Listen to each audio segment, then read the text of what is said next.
ప్రభాస్ నటిస్తున్న తాజా చిత్రం ది రాజాసాబ్ రొమాంటిక్ హర్రర్ మూవీగా వస్తున్న ఈ సినిమాకు మారుతి దర్శకత్వాన్ని వహిస్తున్నారు. ఇటీవల టీజర్ వచ్చి ఆకట్టుకుంది. టీజర్ చూసిన ఫ్యాన్స్ ఫుల్ ఖుషి అవుతున్నారు. కామెడీతో పాటు హర్రర్ థ్రిల్లింగ్గా ఉండటంతో అభిమానుల అంచనాలు మరింత పెరిగాయి.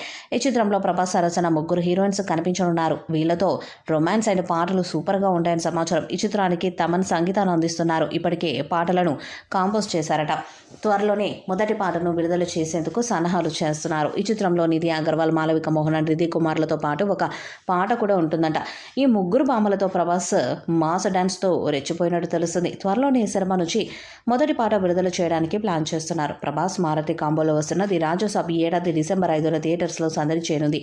అయితే ఈ టీజర్లోని ఓ డైలాగును ఏకంగా హైదరాబాద్ ట్రాఫిక్ పోలీసులు వాడేశారు. ప్రజలకు ట్రాఫిక్ రూల్స్పై అవగాహన కల్పించేందుకు ఒక ప్రత్యేక వీడియోను రూపొందించారు. అందులో ది రాజాసాబ్ టీజర్లోని డైలాగును చూపించారు.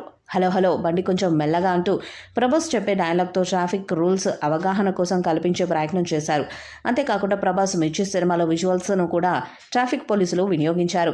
మిర్చి చిత్రంలో హెల్మెట్ ధరించిన బైక్పై వస్తున్న విజువల్స్ను ఇందులో చూపించారు. వీటితో పాటు సాహో మూవీలోని కొన్ని సీన్స్ను కూడా ఇందులో కలిపేశారు. కనీసం ఇది చూసిన హైదరాబాద్ ప్రజలు ట్రాఫిక్ రూల్స్ పాటించాలని అవగాహన కల్పిస్తున్నారు. ప్రభాస్ క్రేజ్ దృశ్య పోలీసులు చేస్తున్న ఈ వీడియో నెట్టింట తెగ వైరల్ అవుతుంది. ఈ వీడియో చూసిన ది రాజాసాబ్ డైరెక్టర్ మారుతి స్పందించారు. ఇది చాలా పర్ఫెక్ట్. మా సినిమా డైలాగ్ను పాజిటివ్ కోణంలో ఉపయోగించడం సూపర్ అంటూ ఆ ట్వీట్కు రిప్లై ఇచ్చారు.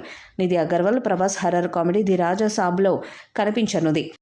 నిధితో పాటు మాలవిక మోహనన్, రిధి కుమార్ కూడా ది రాజాసాబ్ మూవీలో ముఖ్యమైన పాత్రలను పోషిస్తున్నారు. ఈ హర్రర్ కామెడీలో సంజయ్ దత్ కీలక పాత్రను పోషిస్తున్నారు. మారుతి దర్శకత్వాన్ని వహించిన ఈ చిత్రానికి భారీగా ఖర్చు అయిపోయింది. తొలుత ఈ చిత్రానికి అనుకున్న బడ్జెట్ కంటే మరింత ఎక్కువగా అయిపోయింది. కారణం ఈ చిత్రంలోని విజువల్ ఎఫెక్ట్స్, ఈజీ వర్క్, భారీ సెట్లు, భారీ తారాగణం, టాప్ టెక్నీషియన్స్ పనిచేయడం మూలంగా బాగానే ఖర్చయిందని ట్రేడ్ నిపుణులు తెలుపుతున్నారు.